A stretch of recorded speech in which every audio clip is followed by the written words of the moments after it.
right. So, welcome to day 2 of the Limitless Joy Masterclass. Today, we're going to be covering emotional transformation. Today we're going to talk about what do we do with difficult emotions as they arise, things like anger or fear or sadness, and how to actually use difficult emotions as sacred and valuable road signs that point to our healing.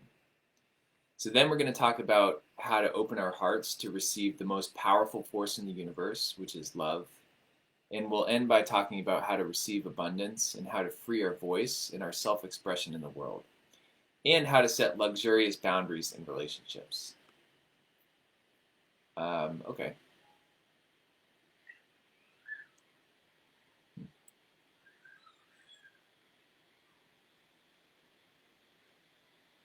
So I just want to begin with a brief meditation to enable us to be fully here and fully present. And we're actually going to practice the simple joy of breathing in and breathing out. Now, let me put my AirPods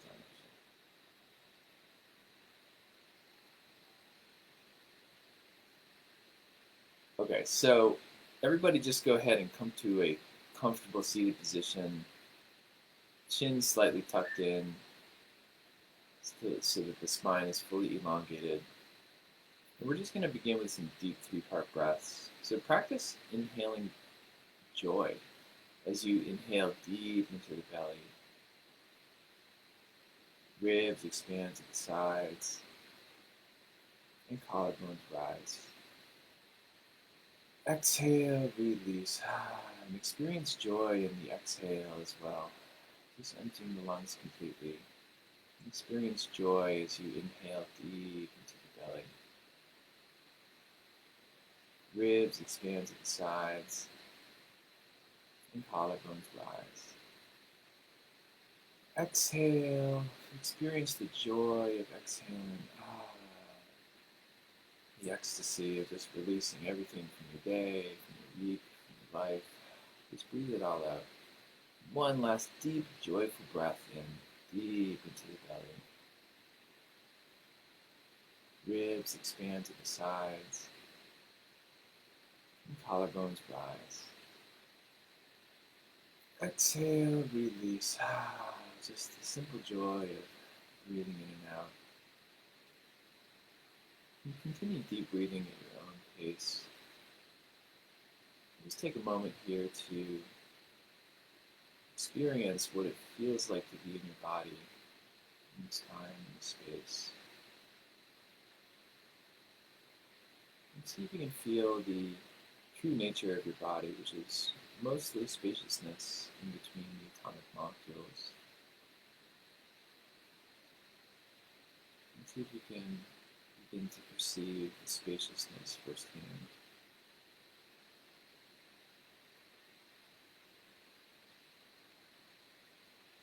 And in this space, I want you to plant an intention for this time together. You came and spent an hour of your life. What would you love to get? If you could wave your magic wand, anything is possible. And I want you to practice feeling the feelings of receiving that. Whatever that is for you. Allow those feelings to enter your energetic body. And you feel a sense of love or gratitude or peace or joy, relief, safety, relaxation. Just allow those vibrations into that space of your field.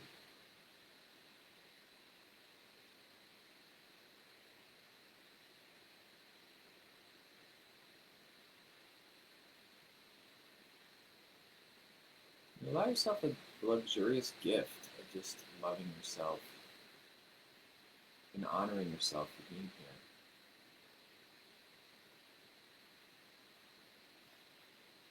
Just spoil yourself. Have your greatest dreams become fulfilled in this moment.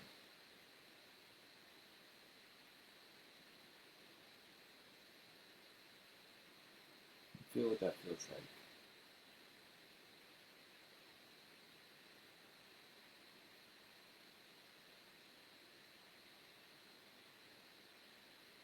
ready, you can gently make your way back into the physical body. Maybe wiggling fingers and toes, maybe circling the wrists and ankles. And for me, it's moving my neck a little bit. Whatever feels good, feels intuitive for you. And eventually, when you're ready, you can open your eyes. All right, here we go. So, yesterday, and you can share in the comments if you'd like to what your intentions are for this session. For those of you who were not on yesterday, we covered how to purify and refine the physical body. And this is a very important foundation because if the physical body is fatigued, which in our culture is very common to be sort of chronically under-rested, or if the physical body is full of toxins, then it actually tends to create a lot of emotional and mental distortion. Said another way, when the physical body is sort of not being regularly cleaned, it's hard to find what the places are for mental and emotional healing.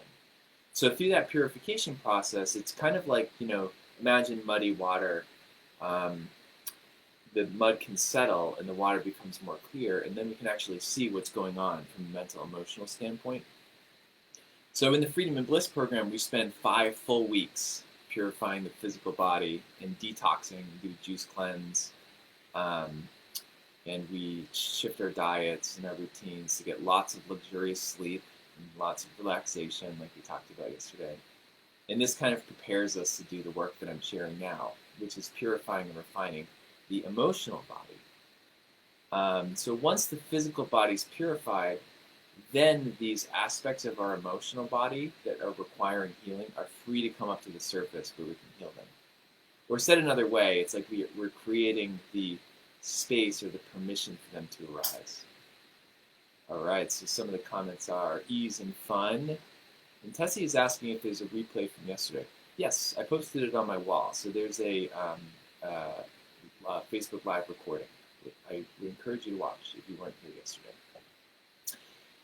So here's the good news. As I said yesterday, the evolution of your soul is working in your favor, meaning this process wants to happen. The unresolved childhood traumas and other emotional blockages want the chance to have their voices heard so that they can be released from the body. All these energetic blockages or traumas, or I often call them energetic knots that get tied into our system, are in the body. They're actually in the physical body. So once the physical body is purified, they can come to the surface, and then we can actually untie these knots because they want to be untied. They want to have their voices be heard. And we're going to talk about exactly how to do this in this module. So again, our only job here is to really create the space for these emotions to arise and honor them as they arise. So how do you actually heal them? Like I was talking yesterday about surrender, there's very little to actually do. This isn't some kind of some hard work. It's actually mostly about expanding ourselves. Like if you picture your energetic body as a container, you want to expand it into this huge loving space. And inside of this loving space, everything can freely arise, including the difficult things like sadness or anger or fear or anxiety. We want to expand ourselves for all of it to come up. And the process is kind of like a farmer clearing the land. Once the land is cleared, once there's like a clearing, then all the obstacles to this natural process of growth are removed. So let's hear some examples from you. What do you think these obstacles to growth are? So what are the obstacles to your growth? And as you're writing comments, I'll share a few. We talked about yesterday, things like being fatigued. Being fatigued has incredible detrimental things happen to the mind, the physical body. It can even manifest in mental illness, physical illness. This kind of chronic fatigue that we live inside of this culture is like accelerates the aging process essentially. Fear, yes, Michelle, absolutely. And we'll talk about exactly what kind of fear too. And even things like eating processed foods, eating gluten, eating sugars, that actually causes mood swings. So sometimes we're in some sort of emotional flurry, and it's actually just our diet. It's not actually something that is requiring our attention. Yes, Sabrina says fear of the unknown. Absolutely, absolutely. Yeah, fear. Um, fear is a big one. Really great job, everybody. And I also wrote here not exercising. Exercising is kind of like essentially regularly pumping up the energetic system so that everything's moving freely. So if we're not frequently exercising, like multiple times a week, the energy becomes stodgy, and that can also be a very big barrier to our healing and our growth. Then the other thing I said is toxic relationships. If we're engaged actively inside of toxic relationships, whether it's romantic or work or friendships or whatever they are, that also becomes a barrier to our growth. And we're going to talk later about how to sort of extract ourselves or to create luxurious boundaries. So here's the biggest obstacle to growth that I see. It's the one that can keep us trapped without healing for years and years. And I have to, again, always start with a context. So there's this sort of default human context that we're born into. And the default context that we're born into is that difficult emotions like sadness, anger, fear, traumas, pain, and suffering in our shadow self are bad and shouldn't be happening. Can everyone see that this is the context in which we live? It's like this idea, and it's driven by the ego that only wants to ever live inside of a state of being very groovy and very comfortable. And the ego never wants to have to feel not groovy or uncomfortable. And therefore, our dualistic mind creates this like good groovy feelings are good and uncomfortable feelings are bad. And so what's the inevitable result of this context? It's that when a difficult emotion rises, like anger or fear or sadness or whatever it might be, what do?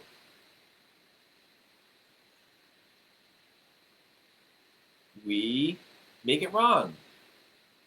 We run from it. We suppress it. We try to numb out. And the ways we numb out are, we watch TV, we drink, we have sugar, we, basically we'll do anything we need to do to avoid feeling these bad emotions. Panic, absolutely, yes. Thank you, Oliver. Numb out, yes, yes. So what happens when we do that? What happens to these emotions? The things the aspects of our healing that want to arise to be healed. They just, avoid it. Thank you, Maureen. Yeah, they just go back down. And guess where? They don't go anywhere. They just come up again later. So when we avoid and suppress them, we're never actually healing them. And once we have the courage, and I'll talk about exactly how to do this, to create the space for them to arise and be healed, then they're healed and they don't have to keep coming up anymore. And through this process, we're slowly becoming like a self-cleaning oven. We're basically becoming a self-healing person. So it is possible to heal our own traumas, to heal our own energetic knots, to heal our own, things from our childhood and perhaps even other lifetimes that come and they're here to be healed. So, as I mentioned, all these things that happen to us in life, mostly in our childhood, are like energetic knots. And our energy cannot freely flow until we've untied these knots. But when we avoid the knot, like when we're inside that context that it shouldn't be, then it just stays a knot. So when we engage in this practice of healing, it's like there's a continuous sort of like, it's like a rope, you untie a knot and you're like, oh, I'm feeling groovy, man. And then guess what? The next knot pops up and you're like, untie that one. And then, oh, I feel a little groovier. next knot comes up, and it's just this continuous process, like a continuous cleaning and clearing process. But it's the process of our lifetime, and actually, it's possible to reach a place where every single one of our energetic knots is untied. And in that moment, we are completely free. Like it's like a complete liberation. And we attain this state of wholeness, like this state of being absolutely complete. And so that's why this process is so important. So the first thing to do, like how do we go through this process? Well, we need to shift the context. So we need to shift out of the default context that there's something bad or wrong, and we start to be in a context of that it's okay. Like it's okay for these things to arise. And in fact, it's positive. It's a good thing. Difficult emotions are great. They're necessary for our healing. And you just think from a practical level, like every object that experiences the light of the sun also casts a shadow. It's just nature, So to see our shadow as bad or negative is it's as ridiculous as seeing a tree and saying that the shadow from that tree is bad and there's something wrong with it. No, it simply is. Shadow is the inevitable other half of light. And if you pay attention to your life, you're actually, it's not even 50-50. You're usually feeling not groovy most of the time. It's just this like you're feeling groovy for 5 minutes, you feel bad. You feel groovy, you feel bad. You feel groovy, you feel bad. So it's kind of insane to like live in this dualistic place where anytime, we're not groovy, things are bad. Can everyone see how that causes tremendous suffering? Like it makes at least half of life, if not more, full of suffering because we're resisting and fighting the inevitable shadows. And guess what? Here's like having shadows and difficult emotions and suffering is what it is to be a human. If we didn't have it, we wouldn't be in this realm. We'd be in, we'd be in the angelic realm. We'd be in the heavenly, unshadowing realms. But this is part of what we signed up for here. To be here, we signed up to go through these difficult emotions to heal our souls and to expand. So this is really important to understand. This is your new context. These difficult emotions are your best friend because it's very valuable information. It's actually a road sign to see where your energetic knot is. Because without a difficult emotion, it's actually impossible to locate these energetic knots in places in us that need healing. Can everyone see that? So, in another way, these difficult emotions are your best friend. You need them. You need them to show you where the knot is to heal. Again, this is very important.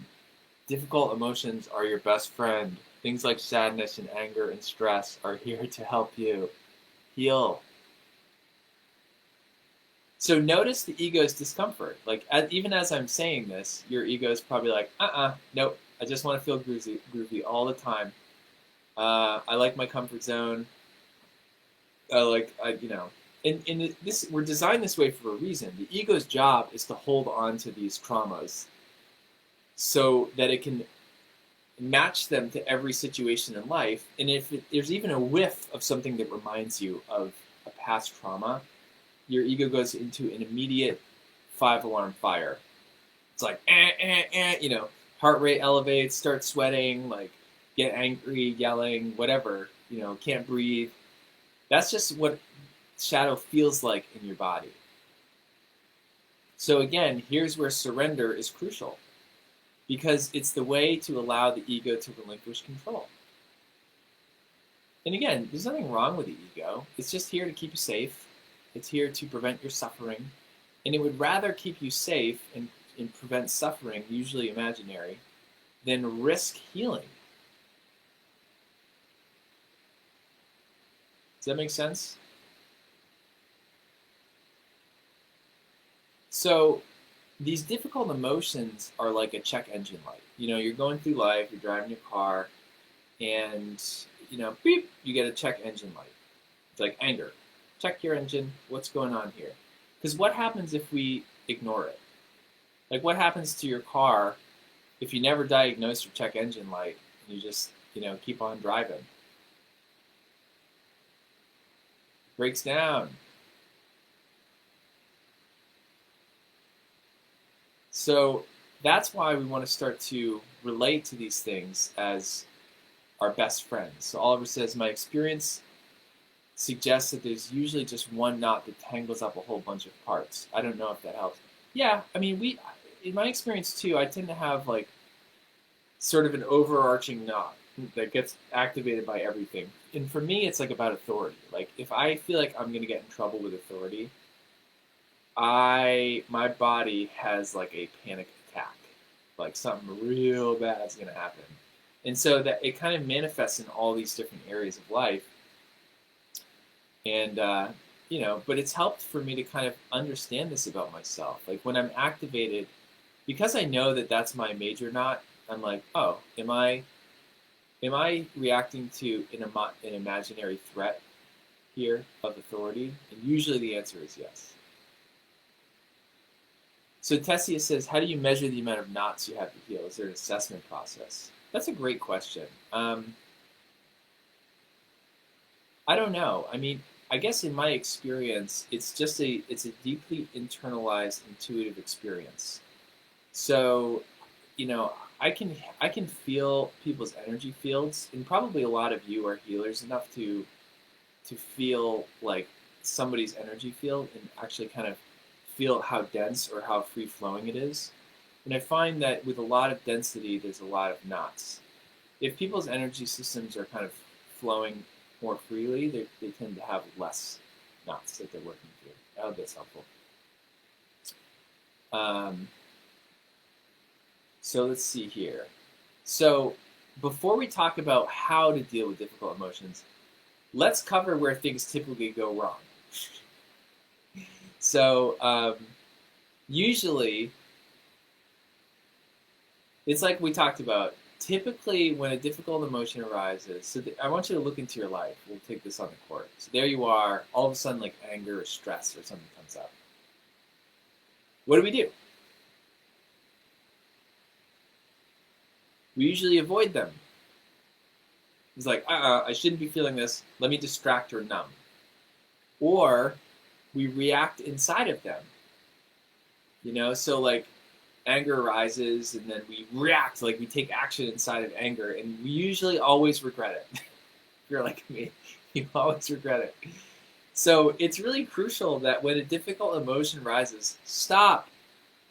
Don't take any action until you've worked through the emotion and recentered yourself. And this is important because, I don't know, I think I just make this up, as a male, you know, identifying, I'm particularly conditioned toward powering through.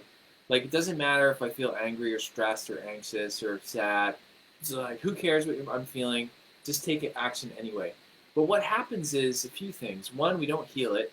Two, the quality of our actions tend to be terrible because everything's a vibration. So if we're inside of that vibration, we're taking actions inside of that vibration, then they're yielding those kinds of results. So again, stop. When a difficult emotion comes up, stop.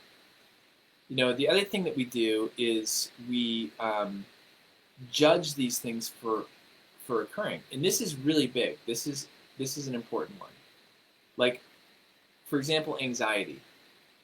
When anxiety pops up for me, all of a sudden I get anxious that I'm feeling anxious. I'm like, oh my God, anxiety, I have a big day, this can't be happening, there's something wrong, like why do I always have anxiety? It's so annoying, like why is that such a problem? Like, and can you all see for yourselves how that happens? It's like, something pops up and then you judge it and resist that it's occurring. And then that's what actually sends us on this kind of death spiral, versus if anxiety pops up, a new way is like, oh, it's a message. What is it sharing? So can everyone see how it kind of typically goes? Anything else that you can think of where, things go wrong? How do things go wrong for you?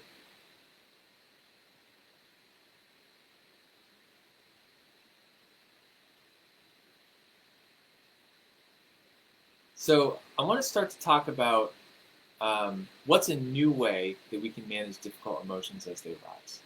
First, celebrate. Celebrate good times. Right, it's the new context. Difficult emotions are good. They're not bad. They're here to help you. They're here to show you where your healing is. So you say yes. And then, like I talked about, you create tons of space and allow it to fully arise. Not a little bit, but all of it. And you actually treat this emotion, and this is important. Yeah, Laura says, any whiff of shame and I shut down completely and give up on the day. Yes, shame is one of the toughest ones of all, because shame actually opens us to all the other kind of negative emotions. It's like opening the gates of hell. It's like, hey, come on in, guys. Loathing, anger, fear, it's like that. Yep. Yeah, Michelle says I usually try to fix it. Good. Yes. Any other fixers? Right away trying to fix it. Absolutely. Yep. So again, we want to create tons of space and actually treat this emotion with honor and with dignity and with kindness. Like, instead of making it wrong, just be kind to it. And the most powerful place to stand is inside of curiosity. Because can you see how all the typical ways we deal with emotions are based on the past? They're based on things we know in our context that these shouldn't be. Versus if we're standing inside of curiosity, it's kind of like, I wonder what this is about. Wow, I wonder what's the source of this level of sadness? What could it be? And it allows us to actually be in a place of discovery, which is the most powerful place to stand. And then inside of that curiosity, you allow it to point you to the wound or the knot that's being activated. And look, if it's a big knot, you might have to do it a lot of times. You might have to untie it a lot of times. And in these moments of trauma, we're fragmented. If you imagine like a glass mirror that gets smashed and there's all these pieces, and we have to actually heal each piece. And it can be a discouraging process because sometimes it's like, I've healed all these pieces and there's still more. And then we make that wrong, that we're still working on the same things. But that's okay. It's because they're fragmented. It's just part of this process of coming to wholeness is to take all these aspects of ourselves and heal all of them and put them together. So I'm going to talk about, Maureen says, when I'm afraid, I get terrified that I'm afraid. Yes. Because everyone can see how it goes on this death spiral. So, and then the last thing is shaking it off, which I'll talk about, I'll tell you briefly now. I want to save it until I tell you how to process. So again, I'm going to review it because this is really important. When a difficult emotion arises, celebrate. The first step is to say, yes, something's coming up to be healed. How wonderful this is. How lucky I am to have this rage or this sadness or this anxiety or whatever, because that's what growth feels like.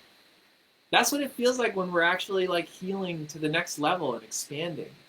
And reflect on your own life. Didn't the most difficult things end up being the most beneficial for your growth? You didn't like them at the time, but looking back, you can see, like, wow, it was that difficulty that really expanded me. And then look at the flip side. In your periods of immense comfort and grooviness, did any growth or healing happen? No. Never does for me. I just kind of coast on my clouds of grooviness. I didn't enjoy them for the 5 minutes that they last. Now, I often think of Ram Dass's guru, Neem Karoli Baba, would say, I love suffering. It brings me close to God. So again, we have this context that suffering is bad and grooviness is good. But the reality is, if we're standing in wisdom with a long-term view, suffering is also really good. Suffering is the pressure that compresses us into a diamond that can reflect the light. If someone's never suffered, they just kind of remain, in this childlike state. Like it's difficult for people to connect because we connect to other humans through our suffering. Think of your life. So again, if you avoid suffering, you avoid growth. If you avoid discomfort, you avoid healing. So like I said, the next step, like after you've stopped resisting the emotion, is to create tons of space for it to arise. Don't judge it. Just hold a space of love and allow yourself to step into the difficult emotion. It can feel very, very scary. It feels terrifying. It feels like, oh, I'm going to be overcome by this ocean of sadness. If I step in, like, I'll just be in a depression for the rest of my life. But if we look at our experience, the reality is the opposite. It's by the stepping in, there's this kind of like actual sweetness, this almost joy. Again, limitless joy. There's this almost joy that occurs when we actually step fully in and experience the great sadness and the waves of life. If we have the courage to not numb or distract ourselves. And sometimes what needs to be healed is the heartbreak that what you want to be healed hasn't healed. That's a big one. Sometimes we believe that we should have healed this by now, and what immediately accompanies that is the self-loathing. Can anyone relate to that? I can, because I'm almost like getting teary as I talk about this. I'm going to say it again. Sometimes what needs to be healed is the heartbreak that what you want to be healed hasn't yet healed. And so it's not about the thing itself, it's about loving the part of yourself that wants to loathe yourself for not having healed so far.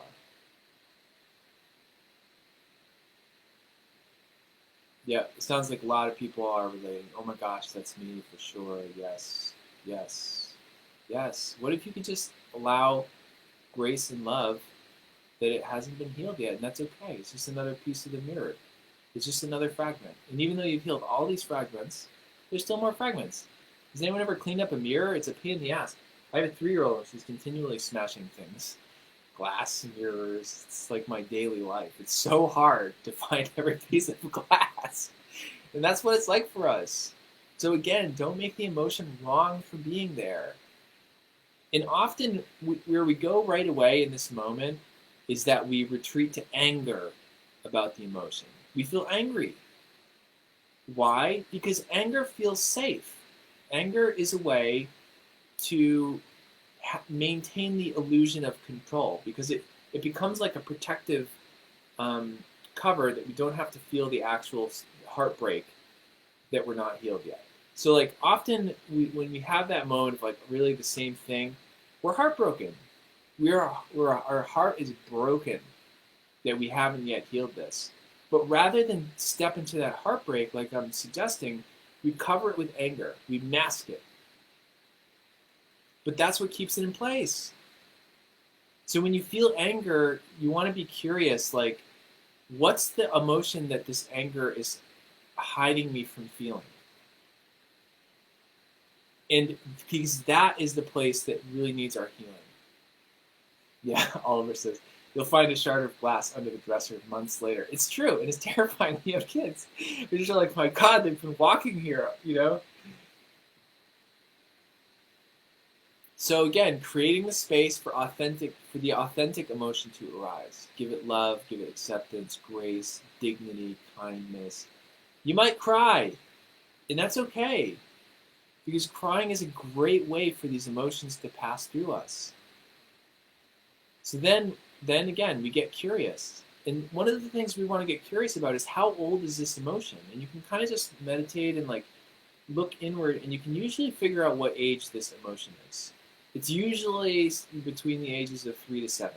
That's when we're most impressionable. Our brain is still being developed, and that's where a lot of these traumas and energetic knots occur. But it could be older. Sometimes it's like teenage years. Sometimes it's 10 years old. So I want to share with you a really potent way to go through this healing process. And we can do it together if you want to just do this with me. Again, go ahead and close your eyes. Maybe you're having some of the emotions come up as we're talking. So you want to actually picture that younger self on your lap. So say it's age 7. Like picture you as a 7-year-old child sitting on your lap. And actually have a conversation with yourself. So it might sound something like, hey, It sounds like there's something that you want to say. What do you want to say? Or you ask them, what are you feeling right now? What happened? And you encourage this, again, these traumas are things that wanted to be said that couldn't be said at the time. At 3 to 7 years old, we weren't sophisticated enough that we didn't have the voice to say what needed to be said. So you can actually have them do it now. Encourage them to feel their feelings. Feeling sadness is really normal. Feeling pain is really normal.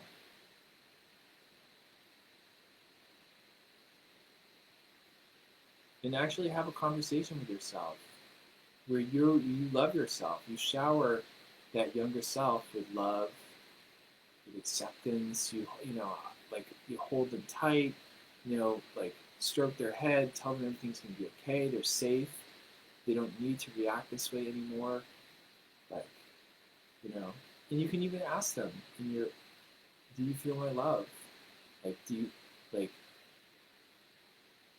do you feel the healing power of my love for you? Can you feel safe in my arms? And you want to really acknowledge that their pain is real. It's valid. Don't judge it. It's normal to feel these difficult emotions.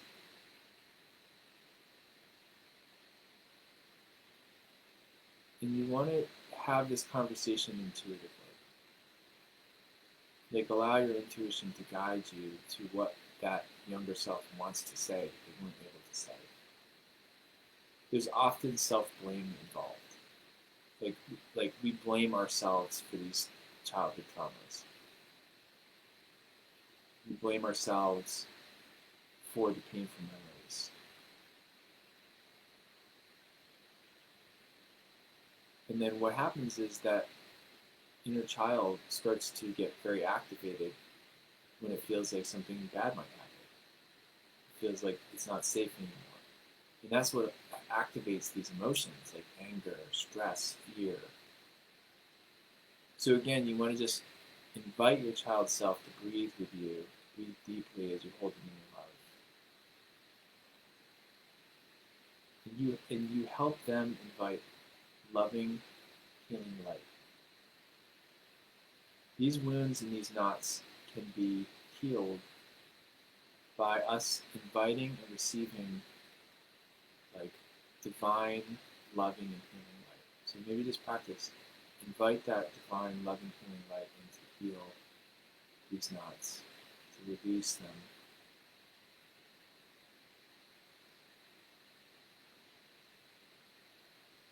And see if you can feel already like a sense of lightness, a sense of peace, like a deep sense of peace, a sense of happiness.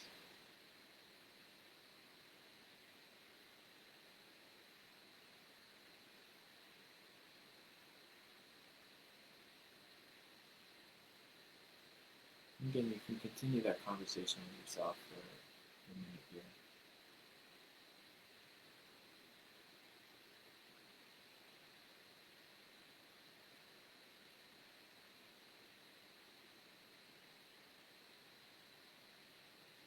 And slowly come back into your body.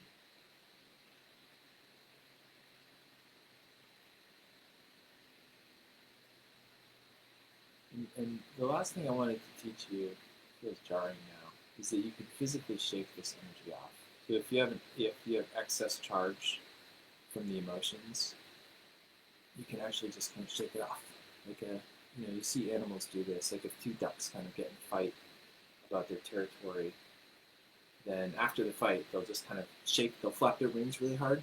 And what they're doing is they're actually shaking and releasing the excess emotional charge. And we can do this with our bodies too. Like we shake, shake, shake, shake, shake, shake, like shake our whole bodies. Almost like we're having a seizure. And what happens is we can shake off the emotional energy. And like the duck will come back to swimming perfectly calmly. And it's like that with us too. It's best if you do it outside because nature will help us by absorbing it. So great job, everybody. I could feel that people went deep in this exercise. Yeah. Laura said, I just saw that I had been punishing myself for not having the things my heart desires. Yes. Yes. That's a big deal. We tend to loathe ourselves for a lot of things. And I was going to say, like, yeah, well, I'm going to talk about this shortly. I'll leave it at that for now. So our shadow self will want to isolate and constrict us, emotionally and physically, while our higher self wants us to connect and expand. So openness and vulnerability is what allows us to transcend our shadows.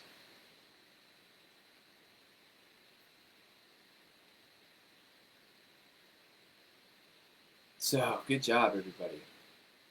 Really good job. So it's good because we're going to shift now into the next module in the Freedom and Bliss program. I want to say this is like we're at module 7. And it's called All You Need Is Love. And we're going to shift gears and talk about how to open our hearts to the most powerful healing force in the universe, which is love. And I'm not talking about romantic love, but I'm talking about the deeper kind of love that's unconditional. And it loves simply for the sake of loving. It's the energy, it's inside of all of us, and it's what heals and perpetuates life. It's an energy. And when we open ourselves to this energy, it's deeply nourishing to each of the energetic bodies, our physical body, our emotional body, our mental body, our spiritual body. And often it's these knots that are in the way that stand inside of our heart and allow us, it become barriers to fully receiving, the love of the universe. And it's interesting, there's studies that show how even plants respond to love. Like if you talk sweetly and lovingly to your plants, they grow. If you are angry at them or yell, they wither. It's fascinating.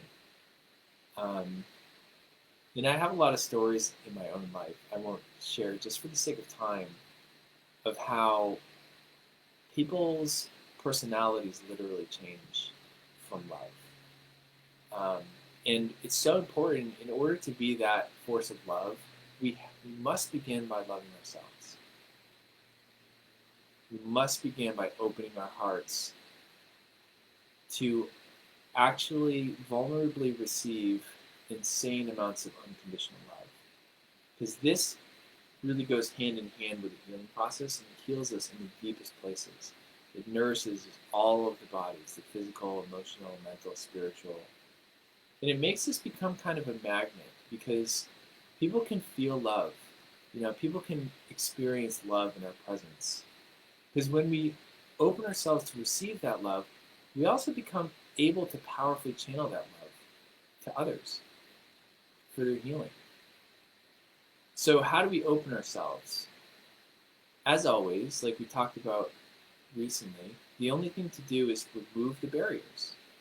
Because love wants to naturally flow in. This process wants to happen. We don't have to do anything. We only have to remove the clutter. And the primary barriers to receiving this level of love are holding on to resentments as well as our self-loathing.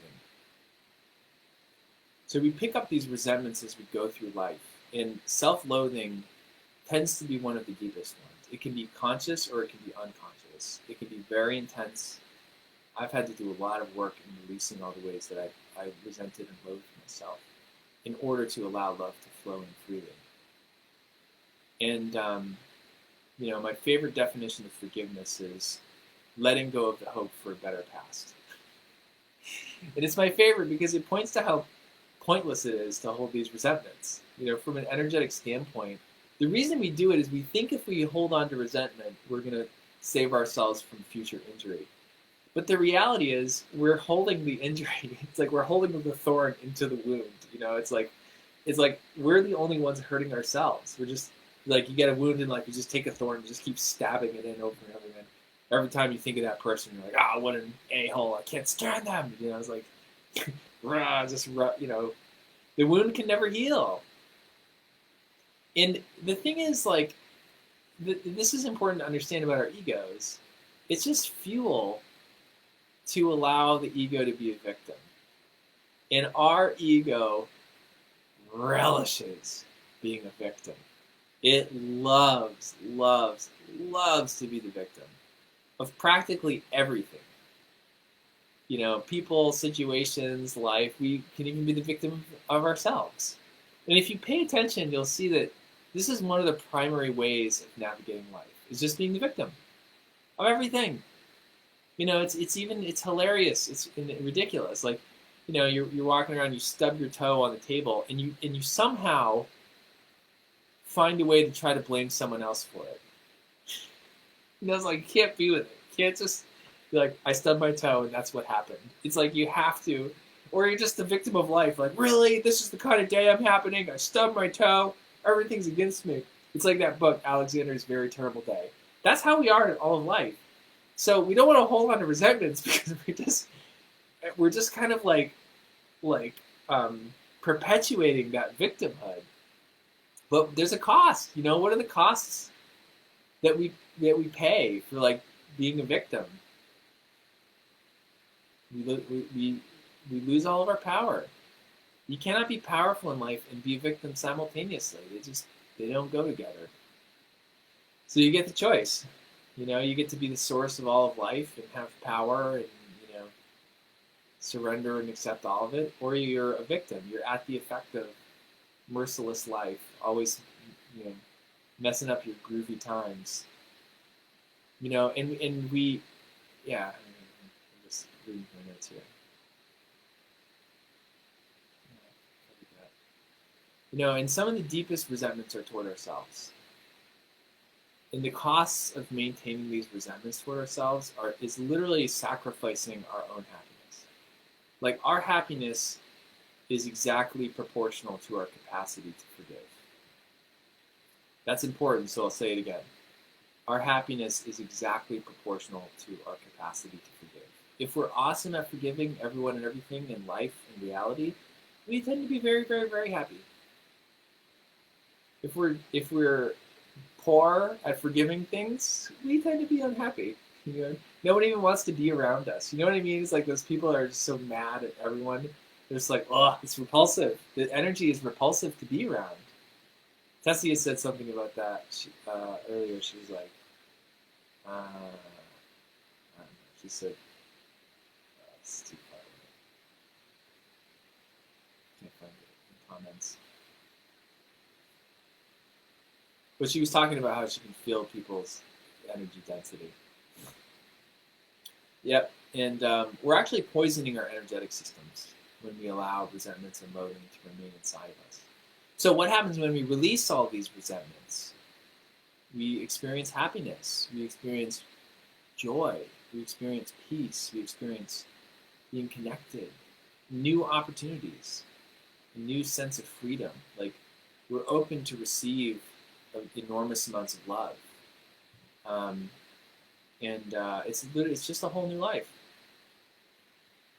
You know, like I said, they're proportionate. If you want to be 100% happy, then forgive 100% of your grievances. If you want to be 50% happy, then, you know, forgive 50% of them. Because we cannot attain a state of being whole and complete while holding resentments. They're mutually exclusive. And in the Freedom and Bliss program, I teach this. It's a very powerful meditation practice to actually release. So I'm like, hey, forgive. How do you actually forgive? You can do it through a visualization where you exhale, you know, thick black smoke as you release all of the resentments. And if you're interested, you can send me a message. I have a recording of it too. So the result, you know, is that when you go through this forgiveness practice, you just release like a lifetime's worth of baggage. And there's so much space for love and for happiness to come pouring in. Which naturally brings us to the next step in living with an open heart, which is to live inside of a state of authenticity and vulnerability. The heart loves truth, loves authenticity. It allows it to expand energetically. And concurrently, the heart shrinks and contracts in the face of untruth and inauthenticity. So if you're paying attention, you'll notice that your heart actually resonates at the frequency of truth. It's kind of like your built-in truth meter. So if you're trying to determine whether something is true or not, you know, just energetically hold it up to your heart And if you feel a resonance or an expansion, that's truth. If you feel a repulsion or a contraction, that's an untruth. And it often contradicts with our minds because we just go through life. It's like what I talked about yesterday. We just pick up all this junk information. Like 95% of the things in our head is just junk. It's just old junk. Most of it isn't even true. So through this healing and clearing and sifting process, we can actually release all the things that are not true. So when we begin to live and speak authentically, it expands our hearts. Okay, I keep getting a notification. I don't know if you can hear that, but I'm going to try to close my browsers so that it's not disruptive. So I recommend surrounding yourself with people who live and speak authentically because it actually expands our hearts. They feel safe enough to expand.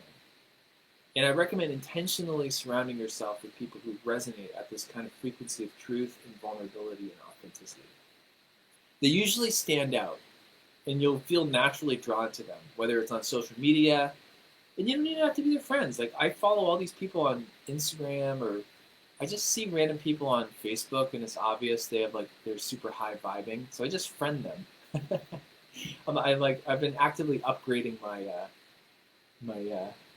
friends and relationships to high vibers, high vibrations. So, and I also recommend limiting your interactions with people that do not resonate with truth and authenticity, because authenticity is like food for the heart. So if you're around people all day who lie or just are kind of creepy, it shrinks our heart. Like, our heart's starving. It's starving. Whereas when we're around people who are authentic and vulnerable, we're feeding the heart. It's like an energy or food. And our hearts can expand larger and larger and larger and larger. And like I said, the heart loves vulnerability. Vulnerability just melts the heart and breaks it open.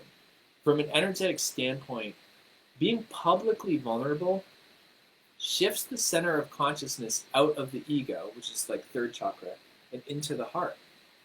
Because the ego is so deeply concerned with looking impressive and appearing strong and invincible. Anyone else like that? I'm like that. I want to look so cool and impressive all the time and tough, right? But it collapses. The ego collapses with vulnerability. Or no, sorry. This is what I wanted to say. The ego collapses vulnerability with weakness, and therefore it feels threatened by being exposed. So being vulnerable feels really scary. But the reality is that being vulnerable is actually the most powerful thing anyone can do. It's very counterintuitive. Like, surrendering to life is the most powerful thing you can do. So being vulnerable is the most powerful thing you can do. And this is partly because the ego can't survive in that moment. Just like surrender, the ego can't survive surrender. The ego cannot survive when you are being deeply vulnerable. It just can't. There's an automatic switch of the consciousness from the ego up to the heart. But on a deeper level, it allows all of people in creation to connect to your heart. Have you noticed how vulnerability creates an immediate network of consciousness between all the hearts in its presence? So the barriers between people melt away, and everyone just rests in the place of stillness. Think of when last time you saw somebody be truly vulnerable. There's just this kind of stillness, like this sacredness, as your heart connects to their heart, and their heart connects to everybody in the room, and it's like this moment of deep intimacy because it's our actual nature. Like, we're actually all connected. That's our natural state. It's only the ego, it's only the fear, it's only all these difficult emotions and things that create this sense of separation or isolation. So, like I said, if you practice vulnerability, and if you follow me, you'll notice I'm very vulnerable online, very publicly. And it's powerful because it allows people to connect to me, even without speaking to them. People can read my posts, and our hearts connect. And maybe you're one of those people. And I'm encouraging everyone to practice vulnerability in your life, and we're going to talk about exactly how. We're definitely going to be longer than an hour, so I'm warning you now. If you want to go at 1, you can. You catch the recording. But I think this content's so important. I really want to finish it, even though we're going to be going late. So, can everyone relate to that when I'm talking about vulnerability? It disappears the separation between humans. It really does. It's very, very powerful. It's very potent. And I encourage you to just practice being vulnerable. Be vulnerable with your loved ones. Be vulnerable publicly. Be vulnerable online. You know, I'm just like almost being moved to tears here because I can remember like going through really dark times in my life, and there was these people that would be vulnerable online, and it was so nourishing to me. I was like, oh man, I always remember feeling like, oh, I wish I could be like that. Like I wish I could have that kind of courage, you know, to be that vulnerable and to nourish others. And then something happened for me when I was in Madagascar. I did this healing work I'm about to share, and I just came to this place of, I don't know, it was actually through my suffering that I reached this place where I was just like, screw it, I don't care what anyone thinks about me.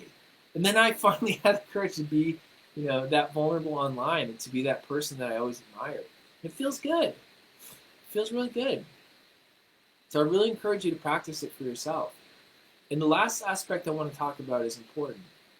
It's the other one in the heart chakra, it's faith. And while love is the most powerful force in the universe, faith is the most powerful posture in life. Like faith is our capacity to trust ourselves, to trust life, to trust God, to trust our intuition, to trust others. It acts as like a guiding light through the darkness, especially the darkness of the mind. And faith is essentially the belief that all will be well, that all things work together for the best. The faith is the belief that all is well. And as you probably can notice, it has a relationship to surrender. Like when we surrender inside of faith, that all will be well. And like any muscle, the more we practice faith, the stronger it becomes. If we listen to our mind's doubts and fears, then they become louder. But if we're stepping out in faith and we're not listening to our mind's doubts and fears, they actually become quieter. And stepping out in faith is the thing that leads to unbelievable opportunities, just like miracle after miracle after miracle. Like when we have faith to be wildly ourselves in our lives and allow our intuition to guide us, then it becomes the very thing that makes that possible. Without faith, things aren't possible. We tend to remain constrained inside of the prison of our past. So faith is like the key that gets us out of the prison. It takes us into the network of any possibility. Now, where the mind or the ego lock the doors and lock the possible pathways, faith is the key that opens the doors and continues to guide us through. So now I'm going to talk about, we're going to move from the fourth chakra up to the fifth chakra and talk about abundance, talk about boundaries. As I mentioned earlier, this is the chakra of receiving. And expanding and opening the throat chakra actually opens our capacity to receive abundance, to receive love, to receive kindness, to receive generosity, to receive wealth, literally to receive the entire universe and all of life. And when we become large enough to receive all of life, we can actually maintain a state of freedom and bliss. Nothing can perturb us. It's only when we make ourselves too small to receive any aspect of life that we create division, and we create stress, and we create fear. So this is an extremely powerful and transformational dimension. First, this is so important. If this was my life-altering breakthrough in Madagascar, that was the source of this entire business. Are you ready for it? First, you must receive, and only then can you give. And only then can you serve the divine. Like you can't give, you can't serve the divine unless you first received. We have to receive, love. We have to receive abundance. We have to receive from the divine in order to become channels for the divine. You cannot have it. You can't do it the other way around. Trust me, I tried for years. It's exhausting. And like I said, our natural context as humans is to be in scarcity. We think that there's never enough. We think we have to struggle. We think we have to hoard our resources. We think, bad things are going to happen. And again, that's our natural context. But through work, we can shift into a new belief. Abundance is just about receiving the infinite gifts the universe has to offer. And it does. There's two different realities. There's two different radio frequencies. It's like, is our radio tuned to scarcity, or can we shift it and tune it into abundance? And when you tune into abundance, you'll see it was there all along. It's like waking up from a nightmare. It's like, what the hell was I doing? And if you operate from trying to give without first receiving, the energetic vehicle goes on empty. You're giving from emptiness. You're running on fumes. Like I said, it's exhausting. And this pertains to relationships. It pertains to business. It pertains to the joy of life. The more you receive, the more you expand, and the more you have to give. So if you're feeling tired and stressed, you're not receiving sufficiently. You're not opening your throat chakra to really receive God's abundance and the love and the light. And again, in the program, I teach a practice to actually manually open your throat chakra to receive abundance. It was life-changing for me. And it works. It works. It's not theoretical. Like, there was 1 month this year where I had $50,000 come in from all these just different places. Not even just the business, like several different places all at once. Because I was doing this process to continue to open and expand my capacity to receive abundance. So I'm going to spend the rest of this time talking about the other side of the third chakra, which is about self-expression. So receiving and self-expression very much go hand in hand. Think about it. The more we practice self-expression, like asking for exactly what we want and exactly what we don't want, the more we're able to receive exactly what we want and exactly what we don't want. And this is because people in the universe respond to our clear and authentic communication. So it's extremely important that the throat chakra has a very connected relationship with the heart chakra. Because as I just mentioned, the heart chakra is our center of truth and authenticity. So when it has a strong relationship and an open pathway to the throat chakra, then we are able to freely express the truth and authenticity that's in our hearts out into the world. And this is important on many levels. First, it's because it honors our heart.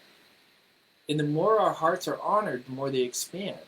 When we dishonor or suppress our hearts or our truths, then the heart center actually contracts. You can feel your whole beingness contract.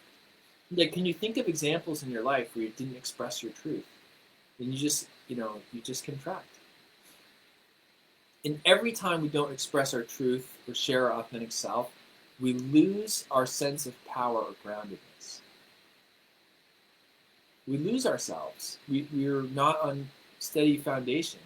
And it becomes what activates all the stress, the fear, the anxiety, that whole world, that whole victimhood. Whereas when there's a strong connection, the heart can be freely expressed with the voice. And that's where we live inside of miracles. You want to talk about limitless joy. When the truth that's in your heart is expressed clearly into the world, you experience a joy like you never imagined. Because you live inside miracles. It's literally like a different dimension. And this brings up an extremely critical aspect, which is boundaries. And I want to teach you how to have loving and luxurious boundaries. And when I say loving, I mean that boundaries are a loving gift to yourself and others. And whenever a boundary is crossed and not communicated, there's an energetic vacuum in the relationship. Resentments build up because there's something in our hearts that's true that's not being honored. And that relationship gets out of harmony. And when we look at what's in the way preventing us from loving and luxurious boundaries, it's our woundings. It's these past woundings. So there's a symbiotic relationship. The more we heal ourselves, the more powerful we become, with speaking our truth and holding boundaries. And the more we practice speaking our truth and holding boundaries, the more we heal. So what does it look like to have luxurious boundaries? As always, we begin by paying attention to the body. Our bodies always know everything. So if you're interacting with someone and you experience a contraction, like your shoulders might droop, your lungs might compress, making it a little bit difficult to breathe, your throat can feel blocked, like you can't speak, then what do we do in that moment? Pop quiz. We get curious. We sit with it. And we say, I wonder what boundary is being crossed for me right now. I'm so curious about this. And once you've determined what that boundary is, then you communicate it freely in a powerful and gracious way. And guess what? It's okay if the other person has a reaction. They usually will. Usually when we're having a boundaries conversation, the other person will react. And it's just because of their own woundings. But that's okay. Just, hold firm and just be clear. Tell people exactly what you want or don't want.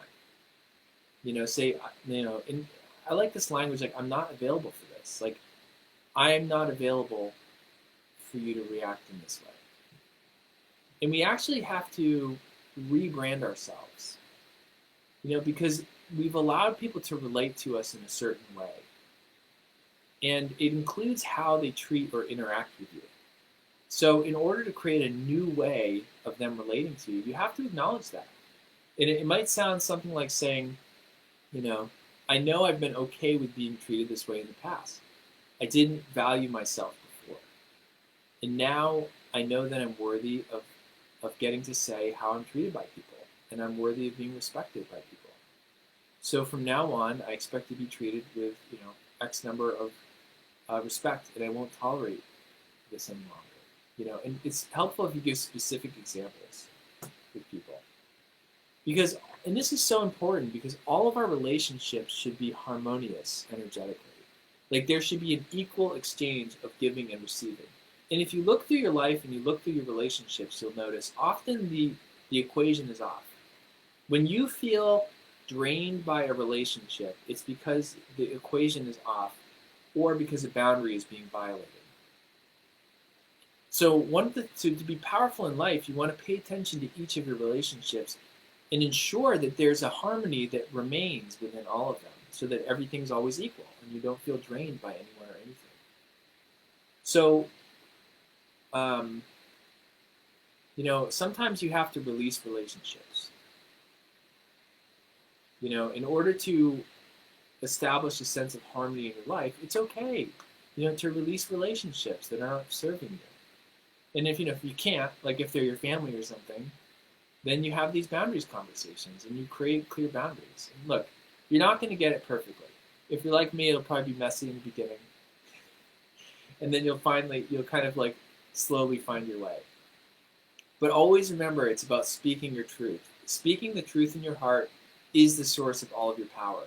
Not just in relationships, but in all of life, in your job, in your business, in your relationships with your children. Talk about constant boundaries experiment. And this is where I want to end, okay? Everything we've talked about is so much bigger than your relationships. It's actually a conversation with the universe. Even our thoughts, as scary as this notion is, even our thoughts are a conversation with the universe. They're all a vibration. And we're going to attract whatever radio signal we're sending out. If it's fear, if it's scarcity, we're going to attract more of that into our lives.